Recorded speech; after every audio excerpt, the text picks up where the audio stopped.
ইংল্যান্ডের বার্মিংহামে শুরু হয়েছে ইংল্যান্ড ইন্ডিয়া মধ্যকার দ্বিতীয় টেস্ট। এই টেস্টের অনফিল্ড আম্পায়ার হিসেবে দায়িত্ব পালন করছেন বাংলাদেশের শরফুদ্দৌলা ইবনে সৈকত। প্রথম দিনের খেলা শুরুর প্রথম ঘণ্টার মধ্যেই সৈকতের দুটি সঠিক সিদ্ধান্ত ইংল্যান্ডকে উইকেট বঞ্চিত করে। সবথেকে বেশি আলোচনা হচ্ছে কারুন নায়ার ইংল্যান্ডের পেসার ক্রিস ওকসের বল লিপ করতে গিয়ে লেগ বিফোরের ফাঁদে পড়া নিয়ে। আম্পায়ার সৈকতের দেওয়া নট আউটের সিদ্ধান্ত পরে ডিআরএসে দেখা যায় আম্পায়ার্স কল, এতে উইকেট বঞ্চিত হন ওকস। পরে অসন্তুষ্টি জানিয়েছেন তিনি। এই নিয়মের পরিবর্তনের দাবি তার। ঘটনাটি ঘটে ভারতের ব্যাটিং ইনিংসের 11তম ওভারের সময়। ওকসের ইনসুইং বল বেরিয়ে যাবে ভেবে লিপ করেন নায়ার, কিন্তু বল এতটাই সুইং করেছে যে নায়ারের প্যাডে আঘাত হেনে বল চলে যায় উইকেট কিপারের হাতে। এতেই লেগ বিফোরের আবেদন করে বসেন ওকস সহ ইংল্যান্ডের ক্রিকেটাররা।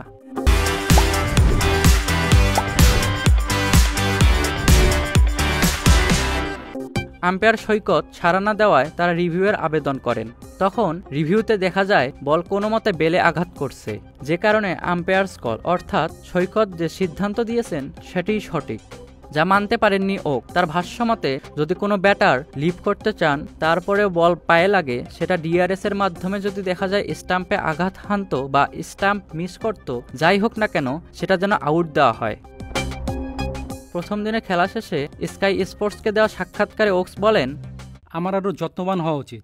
গত কয়েক বছর ধরেই অনেক সিদ্ধান্ত আমার পক্ষে গেছে। সাধারণত ডিআরএস ক্রিকেটের জন্য মঙ্গলজনক। এই ডিআরএস এর কল্যাণে অতীতে অনেক সিদ্ধান্ত আমরা দেখতে পেয়েছি। আমি শুধু একটা জিনিসই বলতে চাই যে যদি কোনো ব্যাটসম্যান বল ছেড়ে দেওয়ার সিদ্ধান্ত নেয় এবং বলটি যদি প্যাটে আঘাত করে, তাহলে আমার মনে হয় সেটা আউট হওয়া উচিত, ডিআরএস এ বল উইকেটে আঘাত করুক বা না করুক। সৈকতের নট আউট সিদ্ধান্তের পর নায়ার বেশিক্ষণ টিকতে পারেননি। 30 রান করে ইংলিশ পেসার ব্রাইডন কাটসের বলে আউট হয়েছেন।